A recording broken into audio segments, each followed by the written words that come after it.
That is why, as a party, in 2020, we saw the need to go back to the Gambian people to tell them what we believe would be the way to eradicate their poverty. We are convinced that Gambia has to become a free, fair, and better society. We are convinced that the objective of every country is to ensure that your people are well fed, that they have clean drinking water, a house, food, water, and security constitute the basis of building human civilization. Any people that cannot provide that to a people cannot possibly live on the face of this earth in prosperity and dignity. That is why it is the cornerstone of the programs of this party to ensure that every Gambian has food of adequate quantity and adequate quality, to have proper clean drinking water, and to be properly housed. That is the cornerstone of our work. We are convinced that 2020 we sought to give the people an option of how to eradicate the poverty in the country, eradicate ignorance, eradicate any form of injustice that they may have been subjected to. But the results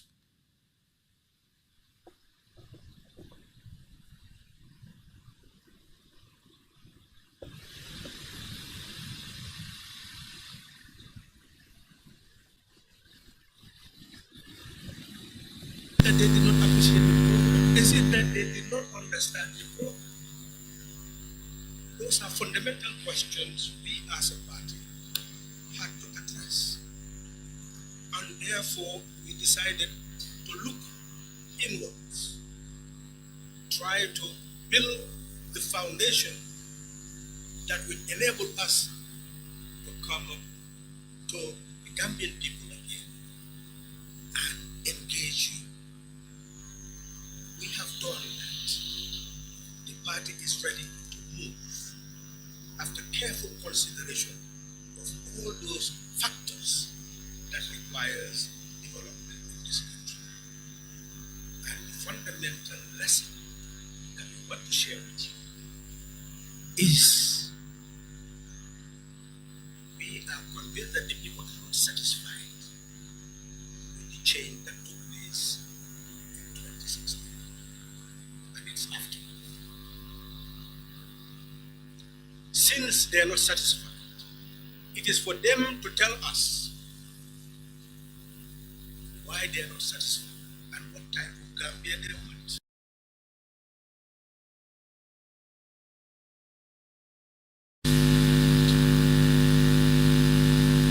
When they answer that question on the future of this country, we need to the Gambian people to take charge of their country. Because we are convinced of one thing, that those who control power should not be subjected to tyranny. Those who own the wealth of countries should not live in poverty. That is incontrovertible. You control power. You should not live on the tyranny. You control the wealth of a country. You should not live on the poverty. Since the sovereign people of the Gambia control the power of the country, they are the ones who put people in office. It is our duty to remind them that the power they have is the power that determines what Gambia becomes. Therefore, principally, it is their time to decide. It is our duty to inform, but it is their duty to decide. people who make decisions.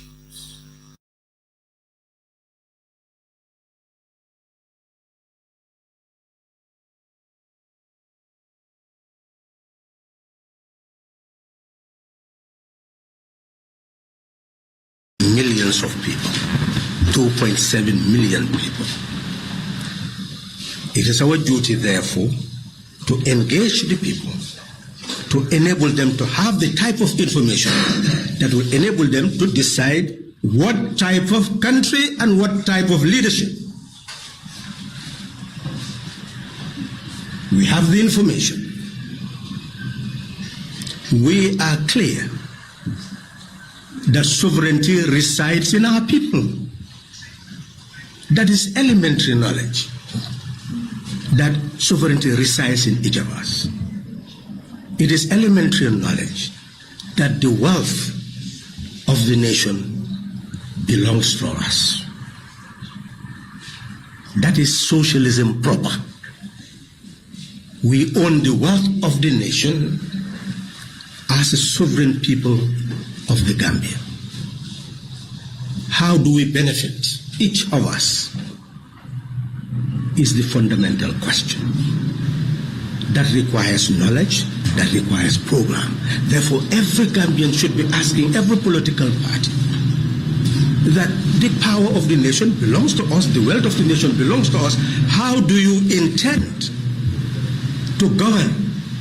If you will entrust that power to you, if we entrust that wealth to you, for you to govern so that we can live in liberty, for you to govern so that we can live in prosperity. That is the fundamental question that all Gambians should ask every person who appears, every party who appears, to want you to entrust your power and wealth to them. PDOIS has answered these two questions. It affirms that looking at where we came from, we understand why we are poor. Why are we poor? We are told that we, as a country, let's give you statistics. In 2022, imported $44 billion worth of goods. 44 billion. And we could only import, we could only export, minus the re-export, $1.2 billion worth of goods. And re-export 1.7 billion. Total 2.9 billion. 44 billion imported, 2.9 billion export. A deficit of over 41 billion. You cannot carry yourself in the world. That is the fact. You don't even have money to be able to bring goods into the country. That is the fact. That is why 2023, $59 million had to be put as balance of payment support in order to facilitate the importation of goods in the country. And that is why every year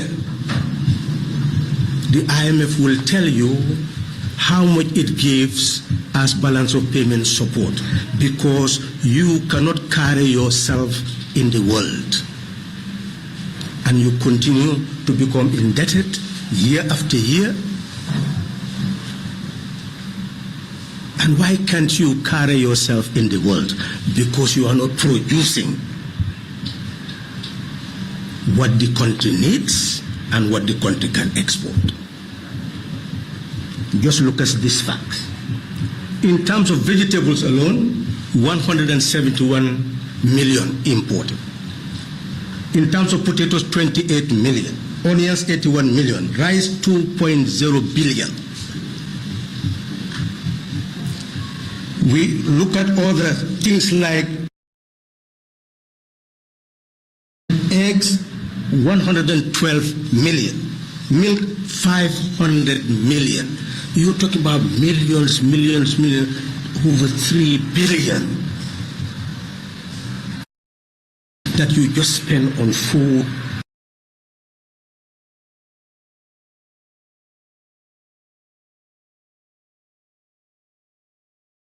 Import that you can produce for yourselves. Total up to about 2 billion in 2024.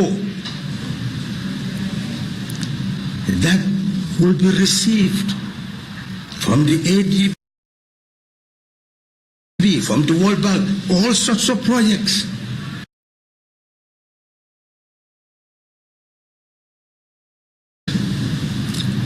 But we heard of the GCAF,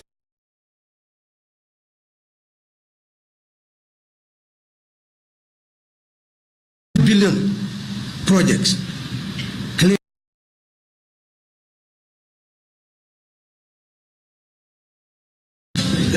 How will the commercial farming impact on the farmers of the country? Who are the farmers of the country?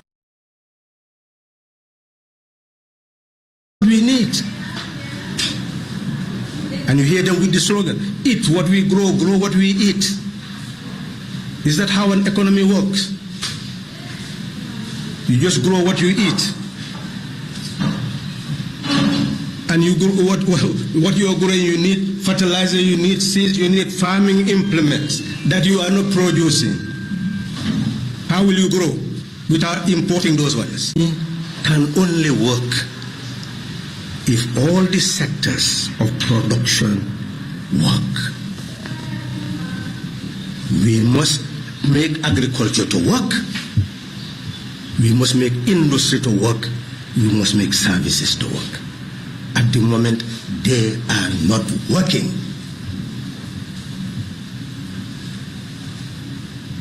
Agriculture, 18% of GDP.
What we are.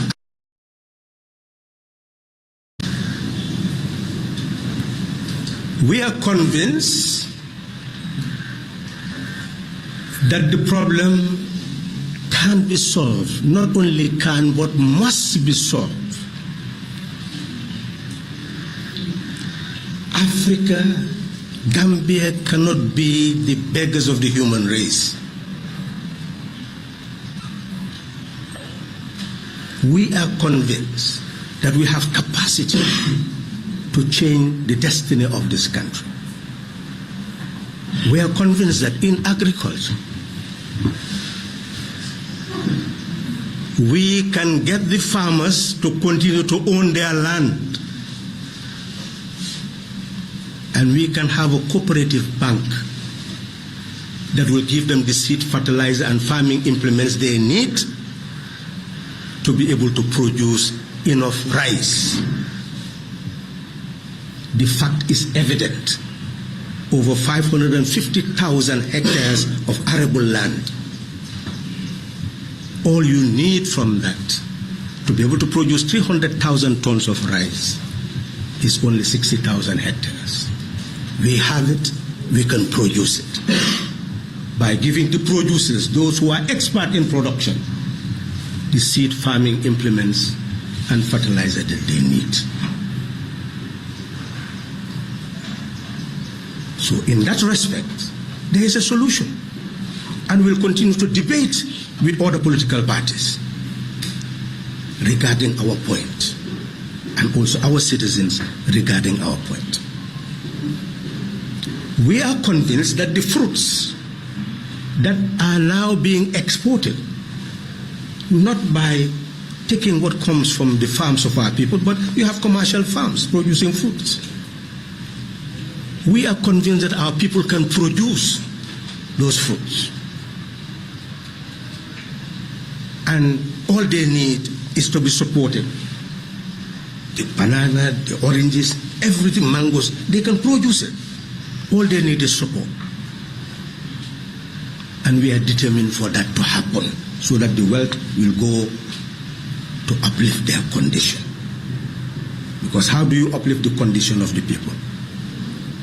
We are convinced that this value chain that they are talking about, where you use 180 hectares there, 80 hectares there, will not be so commercialized to eradicate our people from poverty. What we envisage, and you can see the whole way the educational system is currently configured. They will tell you we are engaged in technical training, fine. There will be many technical schools, a lot of technical training. Why sympathize with the teachers, with the administrators, with even the policymakers who steadily see the need for our people to be empowered with technical education? But that's not how it works. A technical education that is not rooted in production will only give you people with knowledge and experience and know-how without any means to apply it. In order for technical education to serve the purpose, it is important to find out what our people are actually doing with their products. How are they to process it? What machines do they need to process it? What labor-saving devices in the houses and homes for the women? How do we want appropriate technology to be able to produce all the things that we need to consume? The technology is there.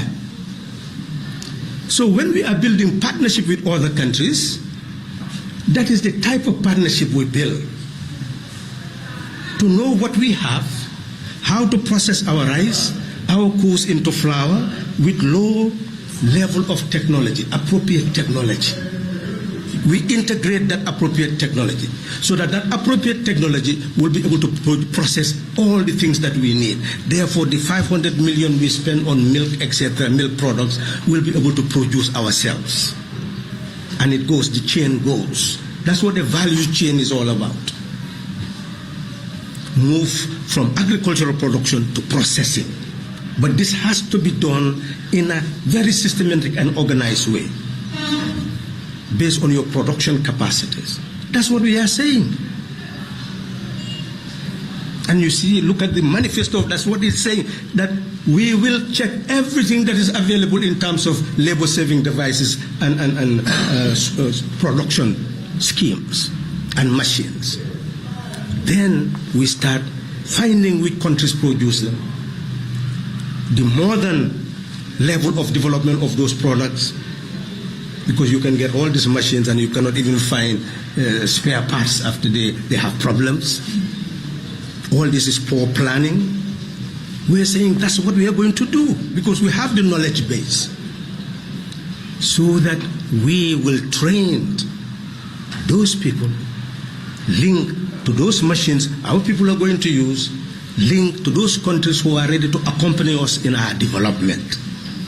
That's when a value chain can actually function. Of course, at the end of that value chain, you get people who will be marketing the products. So therefore, this society will start to work. People will have employment, self-employment. And we will have the goods we need. We don't need to import them. In fact, we will produce them and even export them. That's how an economy works. These people are not prepared, not this government, not this past government, not even the government of the First Republic. And Doi has been repeating this over and over again. But have you heard as a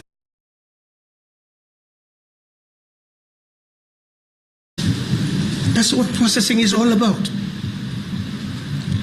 We have the old GPMB, transform over and over again, GGC, transform again.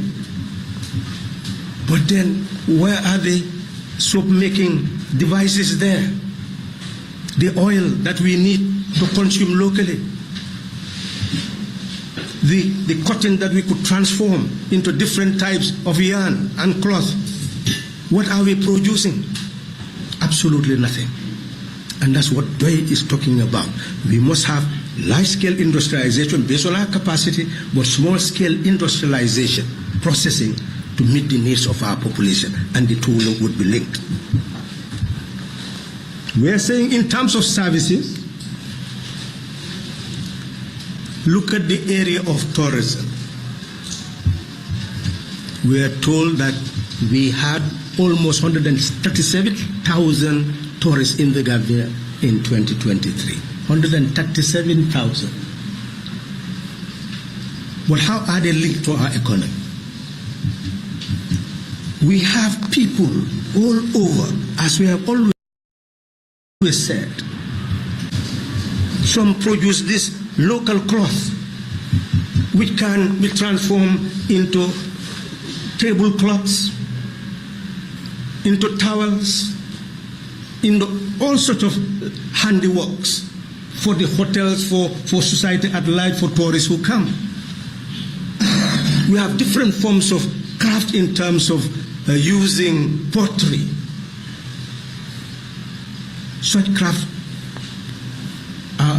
can be said to be disappearing because the productive base is not responding to the demands of their circumstances. That's what we are saying, that we would have prepared all these areas of production, know the quantity that could be produced, know the number of tourists who are coming, market. That's when you talk about marketing tourism, that's what marketing, you must market something. You just don't go and market sand and sea. For centuries, that's what we've been doing. What has it benefit us? You must market the culture. You must market the people, their capacity. Not, I'm sorry for saying marketing, but you must market the culture in such a way that the people will be able to build up their ability to do things, to craft things, and build things, and earn. That is what we are talking about. So this message that we have decided to give you today is simply the beginning of a national conversation on the way forward for the Gambia. We'll be training our membership, we'll be training our leadership, and we wish to share knowledge with the citizens of this country. As of now, we would want to open up that national conversation. We'll be holding symposia, community meetings, different type of engagements with all communities, whether they are farmers, whether they are workers, whether they are women, craftswomen, whether they are seamstress, whatever their volition, whatever their craft, we are going to be engaged and show how that craft can ultimately lead you to prosperity in your homeland. We will engage for people to know the power that they have, so that they know that they are not slaves who should be sold to the biggest buyer. We must know that that power we have is not meant for sale. It's meant to be entrusted. And it will be entrusted by leaders, because you are actually the leaders of the nation. It is your mindset that gives us leaders. So you are the leaders. Your choice will determine what Gambia becomes. So it is time for each of us to ensure that we take charge of the destiny of our homeland and have the same sense of responsibility that we are demanding of those who are leading, because we put them in the position to lead. We must ensure that we have that same sense of responsibility in determining leadership, because we determine the type of leaders that we have. Many issues are being discussed all over the country. And I am to tell you our position on some of these issues. One is, in fact, the very basis of the existence of this nation, and that is its constitution. You cannot have a republic without a constitution. And we are the makers of the Constitution. We've gone through a history of the people merely being spectators of the political process, where we had a 1965 Constitution that most people knew nothing about. 1970 Constitution that most people, including those who were highly educated, knew nothing about. And a 1997 Constitution where at least some sensitization took place, but almost 70% of the population could not tell you its content. And suddenly, we talked about constitutional change and consultation, national consultation taking place on constitutional matters. But we have never reached the level of consensus on what the Constitution should contain. We as a people must now refuse to be alienated from what we own. Constitution determines how we are governed.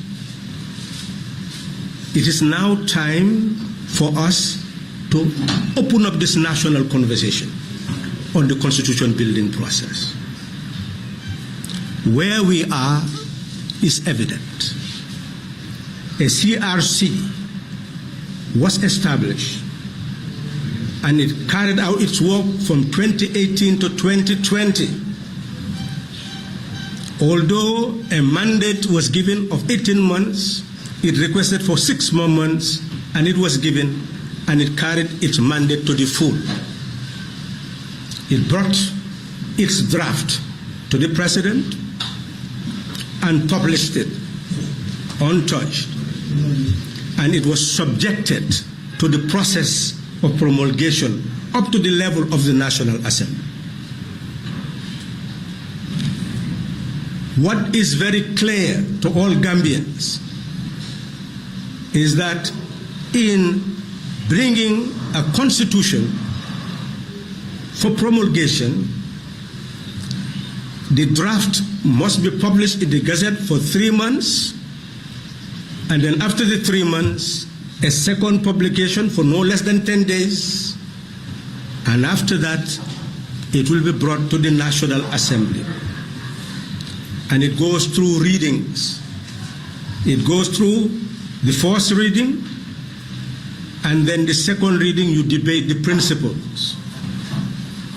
When that CRC draft was brought as a bill, it could not pass that second reading because it required a three-quarter majority of all the members of the National Assembly. It could not get three-quarter majority, even though it had more members supporting than opposing. That's what should be understood. What you should also understand is that after a bill passes the second stage, second reading, it goes to a committee stage when all the members will have the opportunity to express their opinions, and all citizens will have the opportunity to express their opinions. The committee can even hold all sorts of hearings, public hearings, just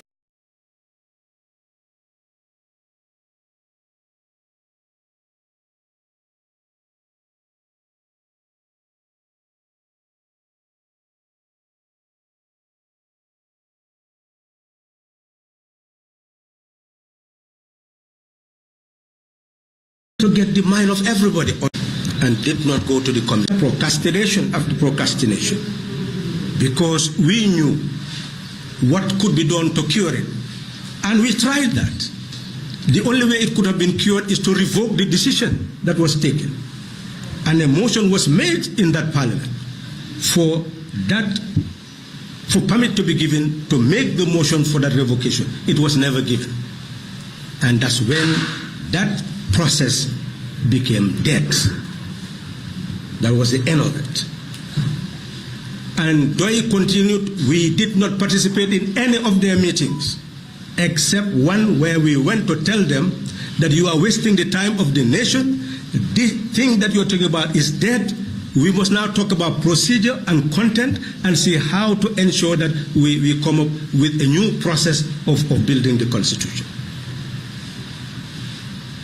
So it is important for you to understand that this party has always been guiding the nation on how we should move with the Constitution building process. First, by indicating that we could have changed the Constitution without going through this long and elaborate process, by looking at the enshrinement clauses which require referendum, and we put them together and take them to a referendum. Non-enshrinement clauses which the National Assembly could change, and then we change it at the level of the National Assembly. But even though they did not accept the ideas we gave them, we did not also say that what we said must happen. They came up with new, we supported them. Came up with new, we supported them. So anytime they come up with something that is in the interest of the nation, we speak and we give our support. But the CRC draft, no matter what its weaknesses may have been, is not something that could have just passed like that without scrutiny. Those who disagreed with any of its content could have actually made recommendations for amendments at the consideration stage. That is where we are at the moment, a constitutional impasse where instead, and recommendations were given, instead of the state constituting a committee, constitutional review committee, that will talk to everybody again, explain the 1997 Constitution to people, explain the CRC draft, and then seek opinion, provide report to the executive as well as to Parliament and the public at large in a national validation exercise, and then we agree on what procedure and what content we are going to work on to bring about a constitution of the Third Republic. That's what consultation should have given rise to. That consultation did not take place. They brought a draft, published it, and that draft is what is now in the public space. What are we to do with it? That is the question. The inevitable is what we are here to tell you. It is inevitable that after the 3 months, that bill will be again published for the second time. And after that, it will be brought to the National Assembly for the first reading. After that, it will go to the second reading.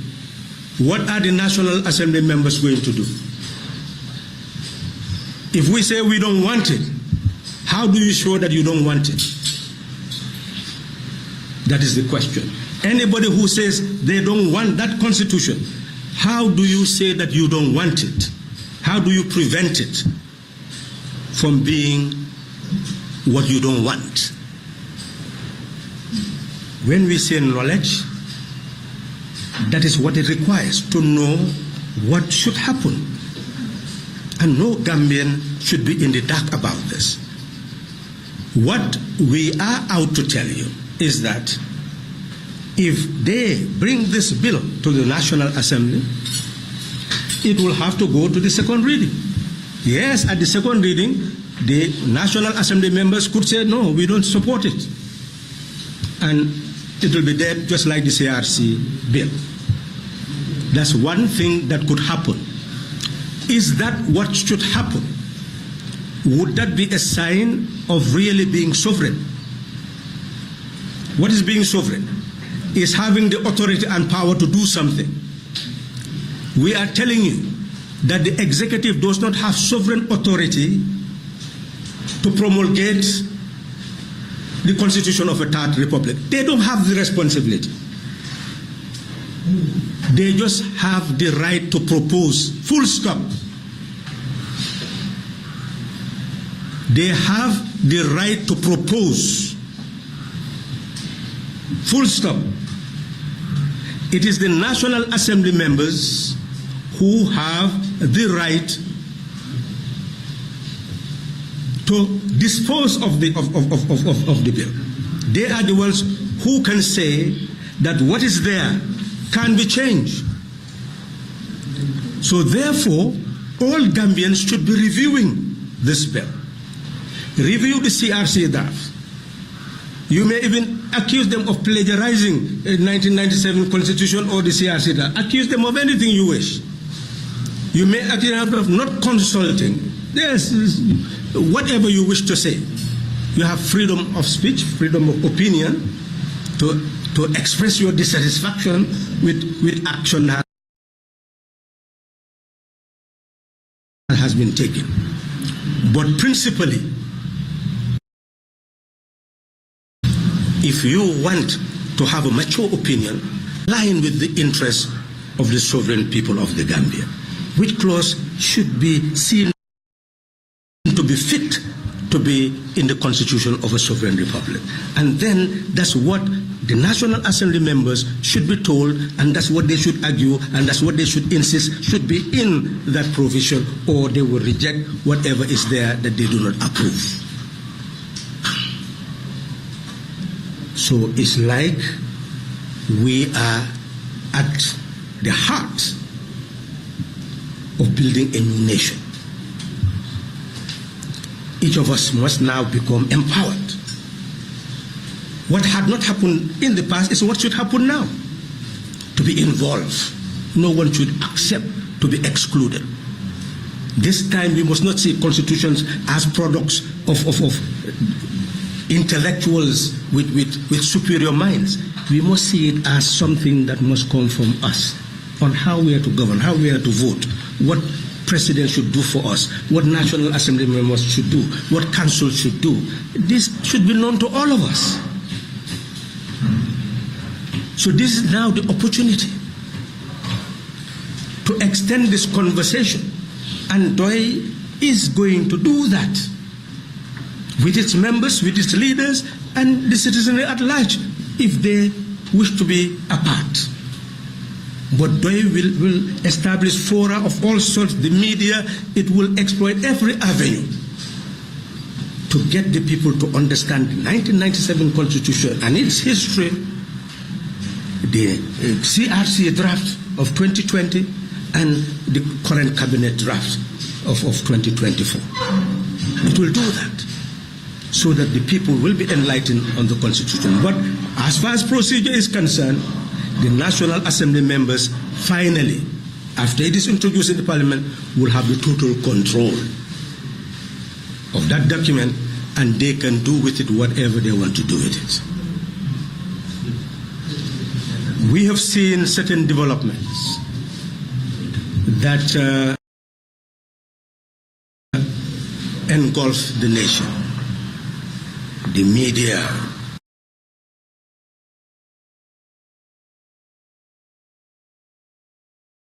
people being taken to court. You see, this is what we are saying.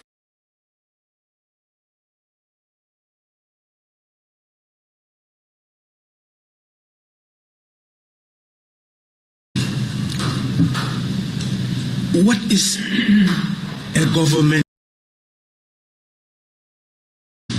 has a right to information. So what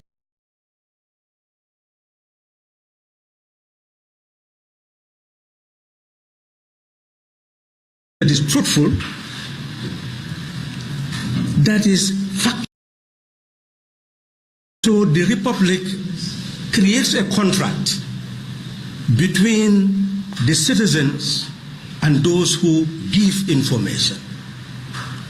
And that contract is inviolable and must be defended. And governments that respect that contract will not be worried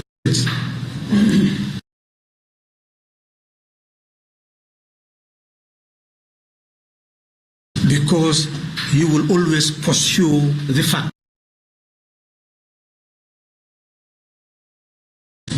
And or Halifa Sallah. And then Halifa Sallah responds, and the facts are known by the whole population.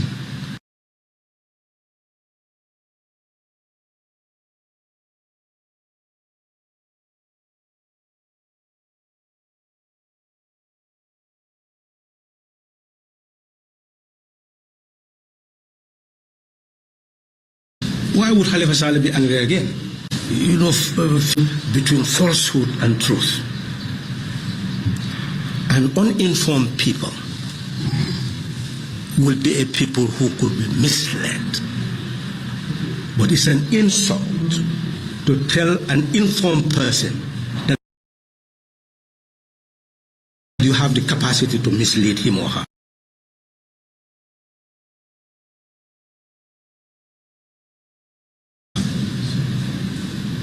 And that's what a sovereign nation is built.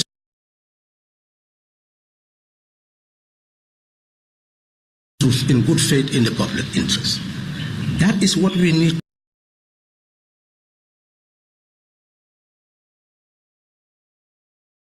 If they have not, then they will see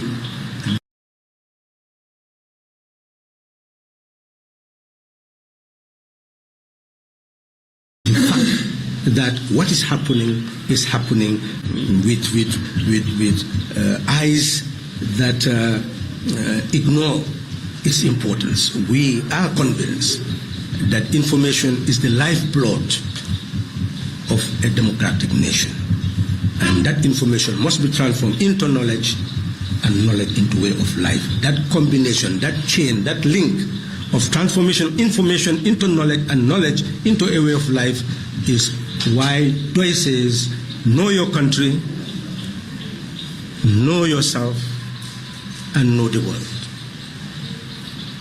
It is important to conclude by addressing the issue of corruption. We must bear in mind what is politicization of issues and what is really the foundation of a country that wants to rid corruption from its whole operations and existence. As it stands, and will come to you to tell you the salaries that exist in this country, and you ask yourself the question whether people can live on the basis of those salaries. Because a nation that intends to live on the basis of honesty must determine what it requires for citizens to survive, and must reward on the basis of the quantity and quality of work. And constantly you must come up with a salary commission to looking at the commodities that exist and how people should live, and then work towards ensuring that the person minimum earns what it requires to have food to eat, water to drink, and house to live in. That is absolutely essential. But what belongs to us in the public wealth, in the public coffers, belongs to us, and the laws are clear. Before money goes into the public purse, the law must say it should get there. Before it comes out of the public purse, the law must say it must come out of there. And the Auditor General is giving the responsibility to ensure that everything that goes in will be spent in the way that it should be spent according to law. Otherwise, that particular person will be considered to have fraudulently taken something from the state, and automatically, of course, the person has presumption of innocence, but the Inspector General of Police should carry out investigation. So essentially, the whole construct of the state is to ensure that public wealth goes to render public services. And it is the duty of the media to be able to hold government to account, and it's the duty of opposition parties to show what is wrong, and at the same time show, if they were there, what they would do to be able to ensure that public wealth would go to serve the public purse. I would emphasize that what is important now is to realize that first, second, third governments have really not strengthened the offices of Auditor General and give them the independence that is necessary, so that, and the supervision not by the executive, but supervision by reporting to commissions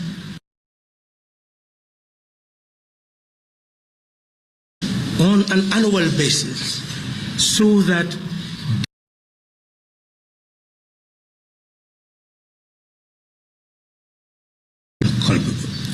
the checks and balances is what there is no doubt we have told.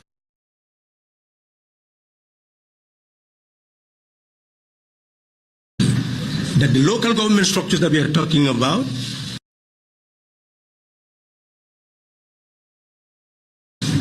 at the village level is being allocated, it will go to the village through that regional process, will of course address the issue of corruption at that level, because what should come to the village will be known by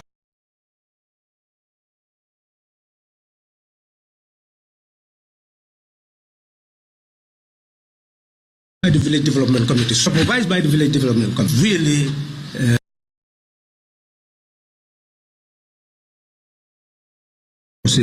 or fraudulently taking those resources from the public force. It's an issue of management and administration and development.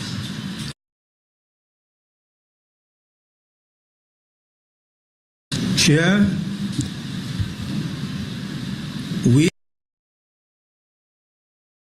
and the journey is not going to be as it was. This is the final phase.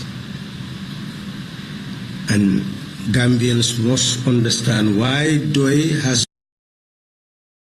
been saying, know your country and know the world.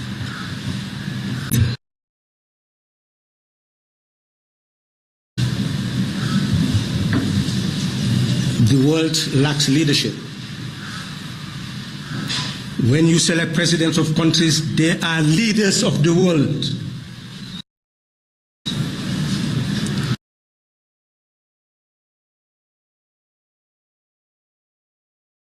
They go to the United Nations and speak. Are they being listened to? Disappears.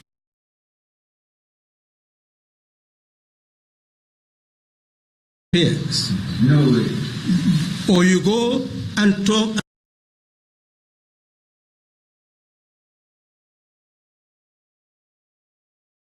no. So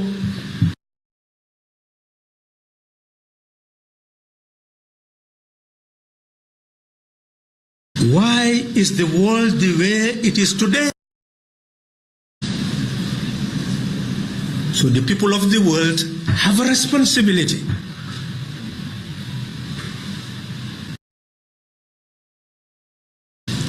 There is absolutely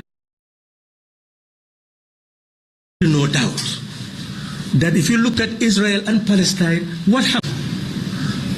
Palestine is yet to be a state fully recognized to function as a normal state.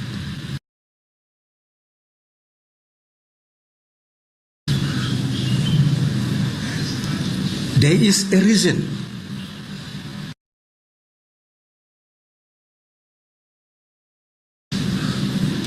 And you'll be reading, a book is being created Israel.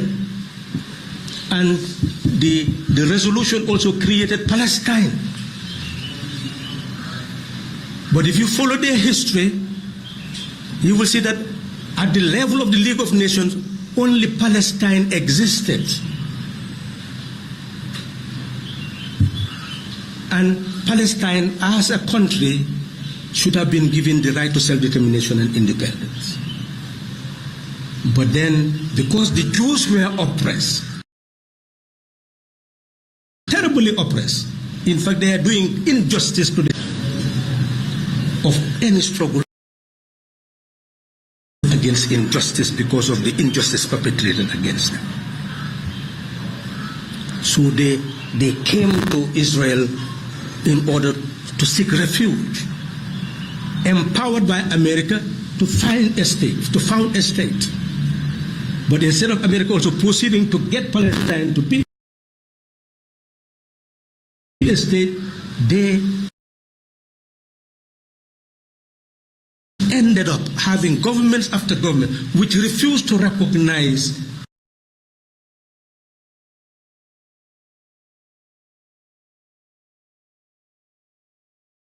the existence of the Palestinians.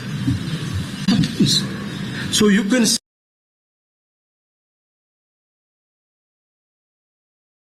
say, why didn't you take that as a law and order problem? And like somebody was trying to shoot the president of America. Why didn't you take it as a law and order problem?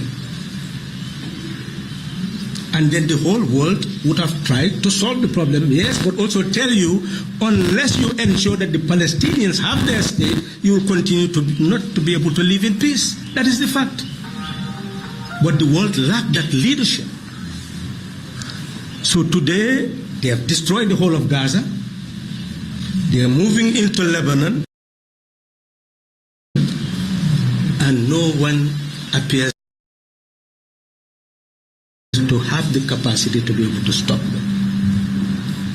So where is world order of good neighborliness and peace? It does not exist. But we are saying that if we have leaders who would be able to come in the public forum and help to move the agenda forward, the ultimate solution is really to move the Palestinian people and the Israeli people from the hands of these people who are extremists. That is what is required. Accept the two-state solution. Once they accept the two-state solution, then the people will decide. That is really ultimately what the solution would be.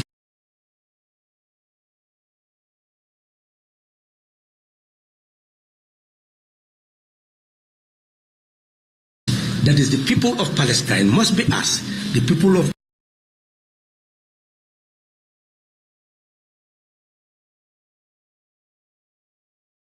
Israel must be asked for a two-state solution.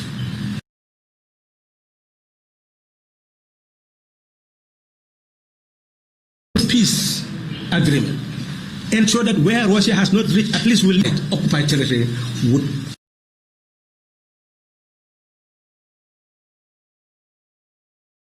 have the opportunity to discuss, engage in peace,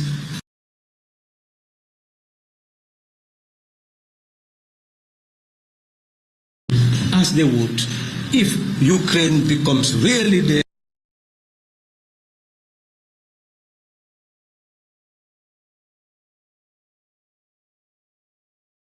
homeland, as it should be, based on a government that accepts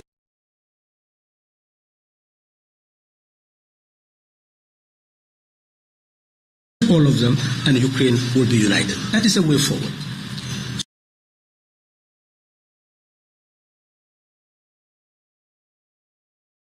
We must know our country, we must know the world, and we must have leaders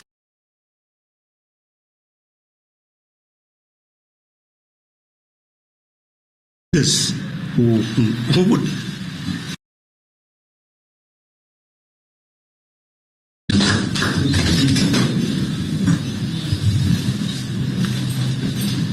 Thank you very much for that scintillating position.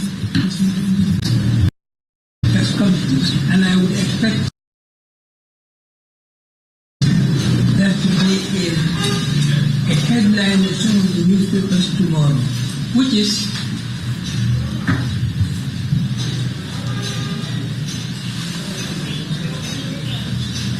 the well-being of a country's economy is not determined by its capacity to import, but rather by its capacity to export. This is very fundamental. And the second headline I would expect to see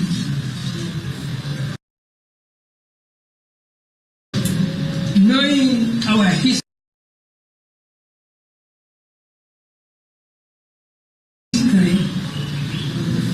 and the processes that we have gone through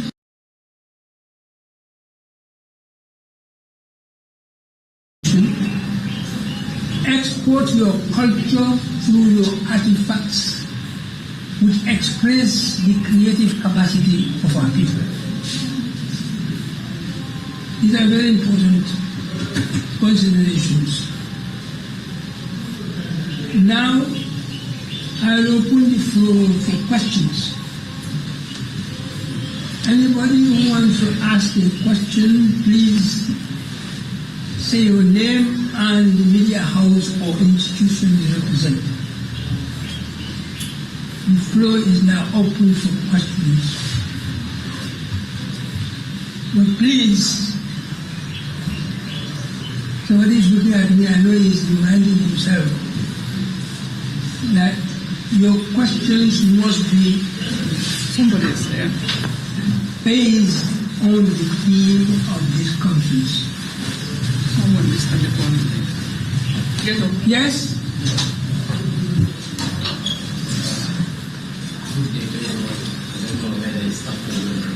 Is that of course? This is Kewa Asumani. I work for the Halifa Sallah. Thank you very much for giving me the talk. Honorable, I would like to briefly inform us from your recent trip in the diaspora where Gambians and PDOIS members and supporters. So I will briefly tell us what you have, during your engagements, what you have discussed with them. Second, you did talk about the constitutional building process that is currently going on. I would like to know what, at this stage, what is your advice to the government in the best way to handle this process for the interest of all Gambians, as we all know that we need this constitution, and also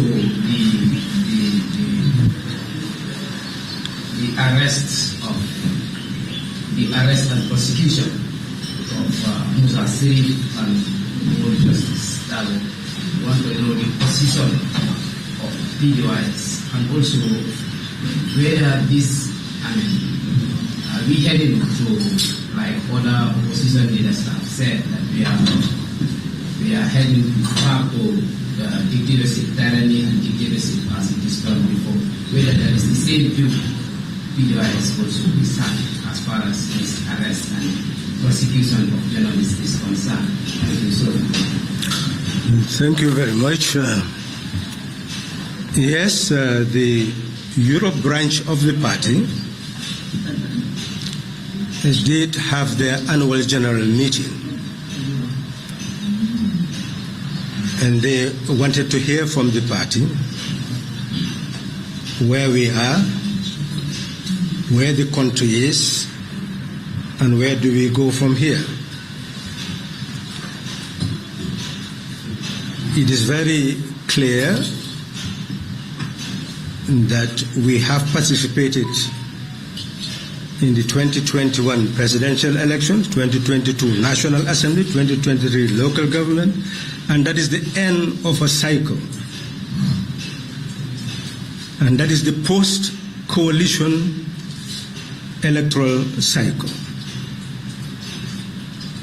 That there is need for DOI to take stock and then prepare the ground for the next electoral cycle. And we've agreed that the people generally are saying that they are not satisfied with the outcome of the coalition process and its aftermath. That is a view expressed by many Gambians, that they want a better society than they now have. So we see that as a strength for them and as an opportunity for them, that we have offered them a different type of administration with different policies, with the anticipation that the outcome would be different.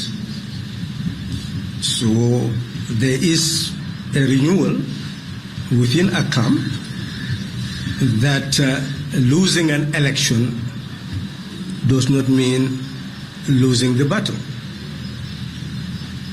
The election constitutes many battles in a positive way, not battle with guns, but battles to win the hearts and minds of the people.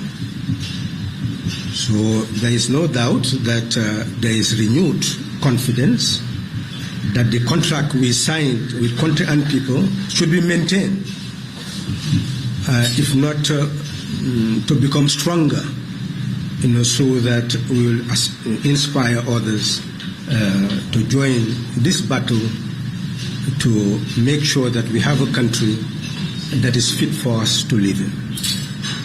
We've looked at many issues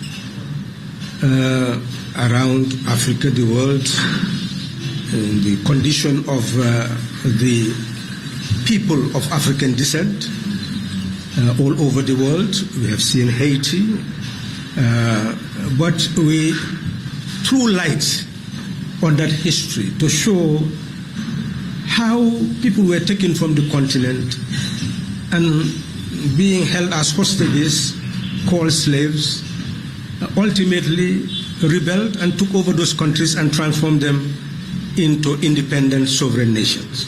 That is a great accomplishment, and showed how people on the continent were subjugated but eventually also became independent. So we felt that all this should be seen as strengths and opportunities that should bring us together again to work for the next phase of the African revolution, that is the phase to ensure the true economic emancipation, of Africa and all those countries where people of African descent are actually resident, and wherever Africans are all over the world, to be really light for positive change, for a more humane, for a better, a more prosperous world.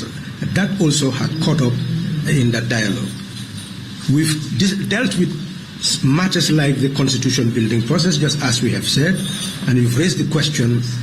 It's not an advice. I think you people can remember in 1996, there was a draft constitution, and what we did at that time, even though the parties were banned, and that's why some people felt that DOI was not banned, And some people still say that, even though they saw that UDP was registered, NRP was registered, APRC was registered. Did DOI just become a party without being registered? So sometimes you wonder why people invent these things, because they don't want to see our strength in times of difficulties. That, yes, to answer your question, 1996, we explained the Constitution for people to understand that it was not the best of constitutions. It had tremendous shortcomings. But at that material time, decrees constituted the supreme law of the country under Decree number 1 and Decree 30. So all laws had to be squashed if they contradicted any decree. So decrees then constituted the supreme law. And now you are being offered to have a constitution to be the supreme law. You say, no, let me continue for decrees to become the supreme law. That did not make sense. So now people can understand the logic, but then it was not fully understood. We are moving into the same situation. As you said, what advice do we give? The situation is this. The government in office definitely has tremendous authority and power in bringing bills to parliaments and things of that nature. Well, that's the power they have. If you don't want them to have that power, remove them and put somebody else there. But whilst they are there, they have those powers to bring laws. But what is very fortunate with constitutions is that you cannot rush it. No matter what a government brings, it has to go through processes. And I don't think there is need to continue to repeat the process. The most important process would be passing the second stage and going to the committee stage for scrutiny. So the lack of consultation to build the constitution is there. But notwithstanding, still a constitution, a draft, a bill is there in the public space. The advice is, let's take it and compare its provisions with the 1997 and the 2020 draft. Then make up our minds as to which is better or even something new, knowing fully well that we can promote that agenda with the National Assembly members so that they will promote that for amendments to those clauses at the consideration stage. We still have that authority. And should the National Assembly members feel that after going through the committee stage and consideration stage, that the change effected were not acceptable, and they constitute the majority or even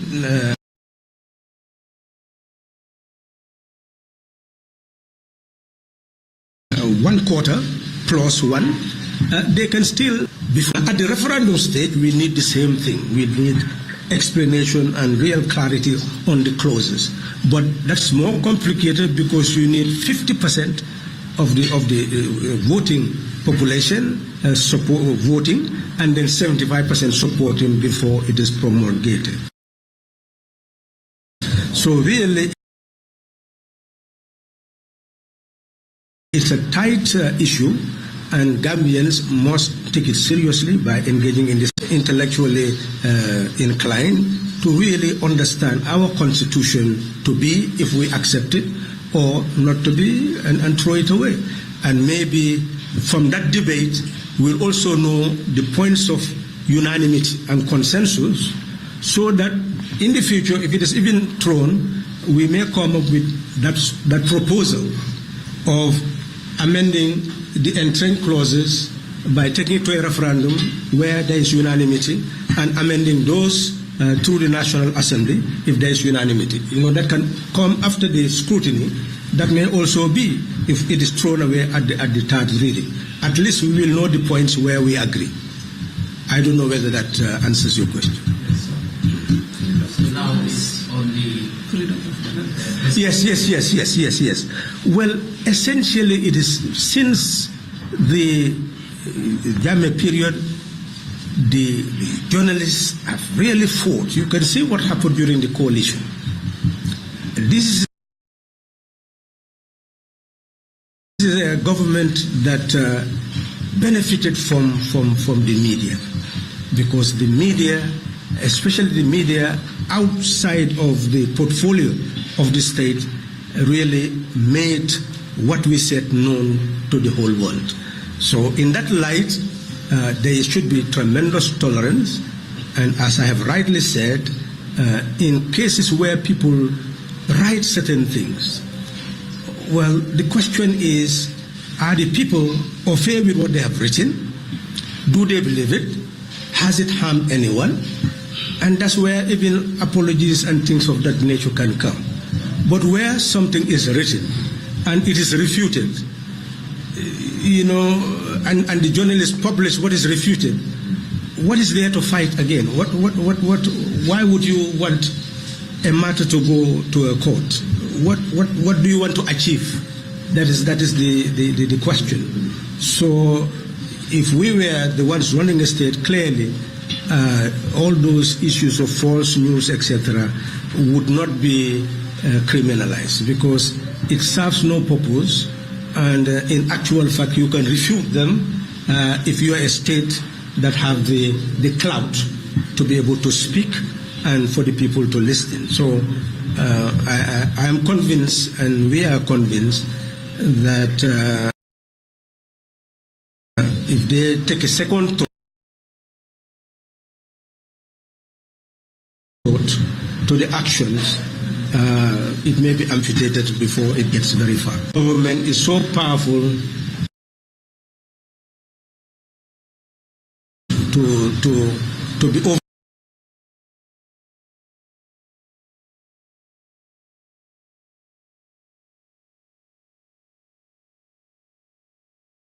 overbearing. I don't think it will be fair to us, because the current government in any way by showing that it has the might to oppress.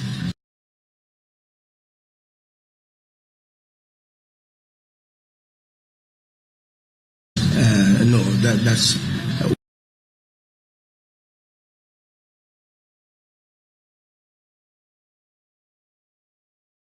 might, but governments are not really powerful because they rely on the people to exist.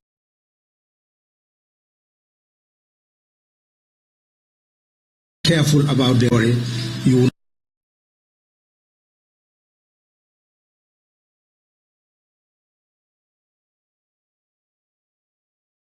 that is the golden rule of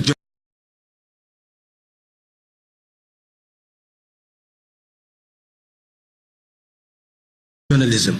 It's not about fear of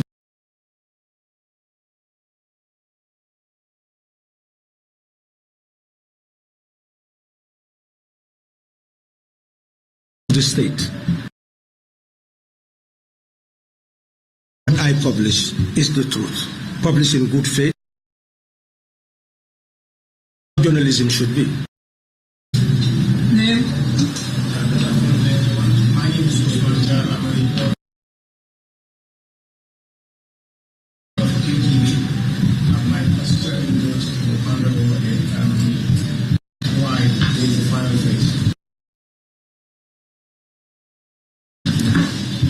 Well, we are saying that the country needs system change. We have achieved and bound by facts that we've just presented to you. We still cannot feed ourselves. So the change has occurred in 2016. So if there is to be another change, we do not expect a repetition of the past. We expect that the people would have learned from what has happened in the past and will be able to make decisions that finally will lead them to the type of society where they will live in liberty, dignity, and prosperity. That is why it is said that is the final phase. because there are only two possible forms of change: regime change and system change. They have tried regime change; it has not delivered what they want. So what is next? I think they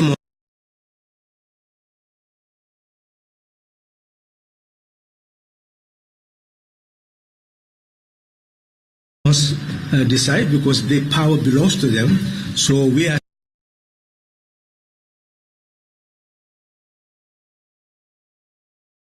to build our own community so that we'll be strong and we'll be resolved, we'll be clear, and we'll build up that momentum to open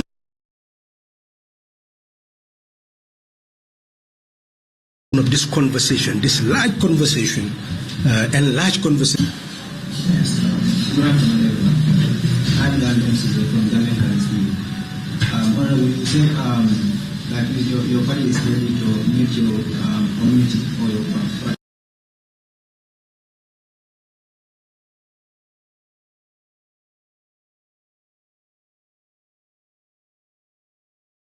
supporters. During the past election, 2016,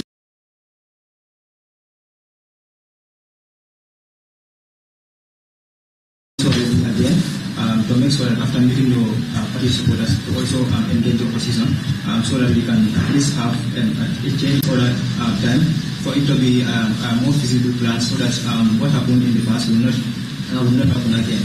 The issue of people are not, or you said the people right now have no confidence in the current regime. That is the rules that you guys put in place, that is the 2016 coalition. Some of them are not materialized. If there will be talks again, then the leaders will engage the opposition to make sure that there are talks within the opposition so that we can have another coalition and win the 2026 election, so that we will not have things that happened in the 2016 election, so that they will not repeat itself again. Yes, you've said many things, and you know you'll not broadcast what you've said, but you'll broadcast what I have said. I am saying the people are not satisfied with the outcome of 2016 and post-2016. Is that clear? They are not satisfied with the outcome of 2016 and post-2016. If they are not satisfied, then what do they want? That's what we have said. And I hope, again, repeat, our indication that the indication we have got from the Gambian people is that they are not satisfied with the outcome of 2016 and post-2016 political dispensation. I hope it will be quoted exactly that way. And now we are saying, if they are not satisfied, then what do they want? We had offered them something, and they did not select us. So we cannot be arrogant to say that we have the answers. What we can say is, what do you want? And if they tell us what they want, we are also going to be telling them what we have. Maybe that dialogue will enable us to see eye to eye. They will see that what they want is what we have. That is the approach we are taking. Now, in terms of enlarging the conversation to involve political parties, well, that could always come, but you know exactly what the Elections Act says and what the Constitution says, is that the political parties are established to promote their political, economic, social programs among the population and also win support and membership and so on. So in essence, the work that we must do immediately is to work with our community, build up, explain what we have for the Gambian people, and ultimately other things can come as the situation demands.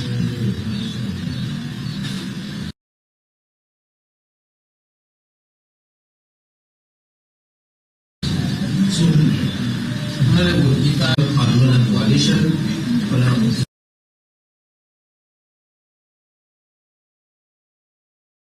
political parties, knowing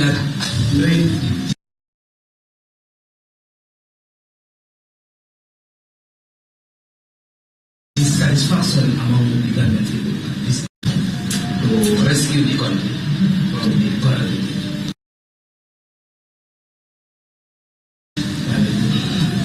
Well, I believe we have said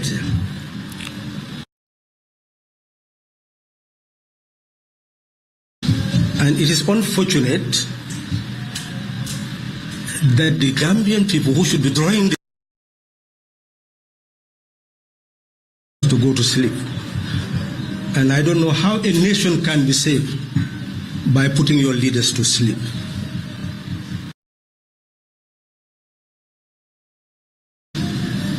It is you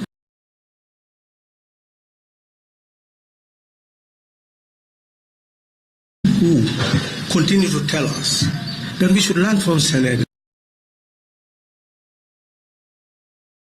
We had this most powerful person in this country who the 2016 presidential election, because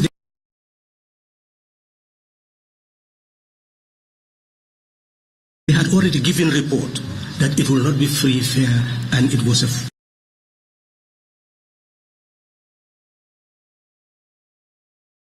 foregone conclusion. All the ambassadors had the same. They did not give us anything. It is after we won that the world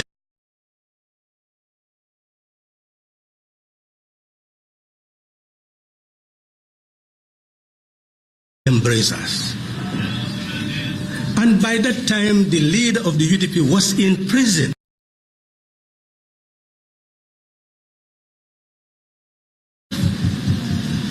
We are the ones who facilitated his release from prison.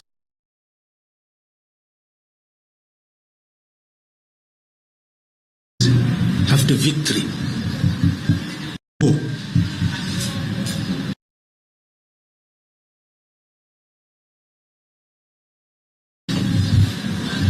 We facilitated a change, as you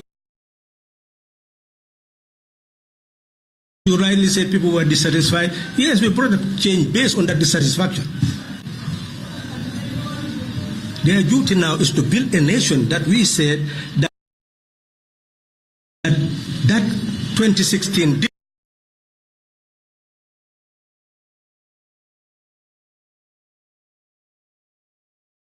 not build, outcome did not build, post-20 did not build. That is our critique.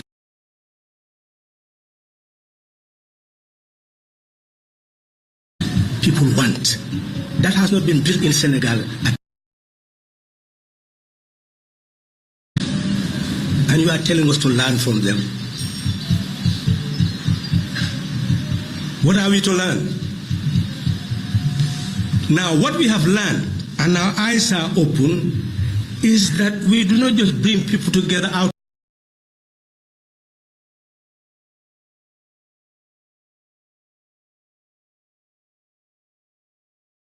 of dissatisfaction and effect change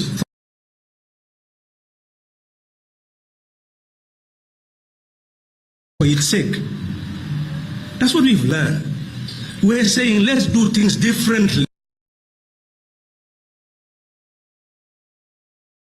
As your country will be in the same situation that it is now.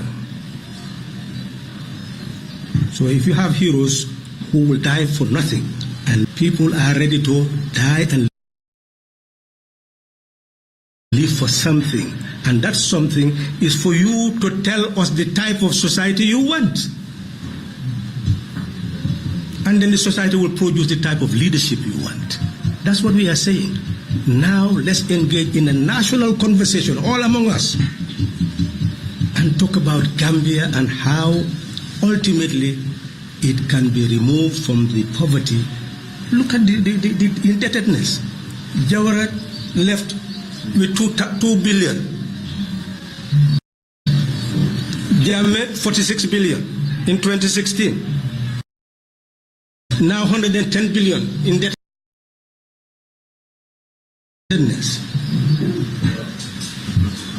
And you just keep on blaming government. Accept responsibility. It is time to hold the people to account and also hold the leaders to account.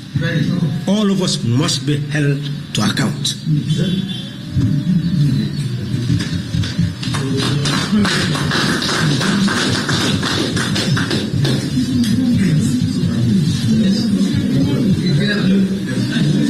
Any more questions?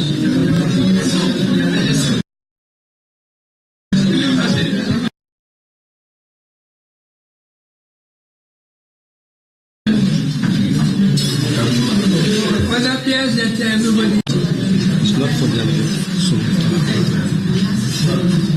There is going to be a continuation, but in our national languages. If anybody wants to stay, here that too, fine. But otherwise, I think we have come to the end of this particular phase of the press conference. And we thank you very much for having responded to our invitation. But we must all continue to assume our responsibilities, particularly you young people.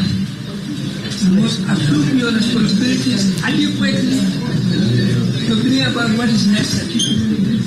Thank you very much.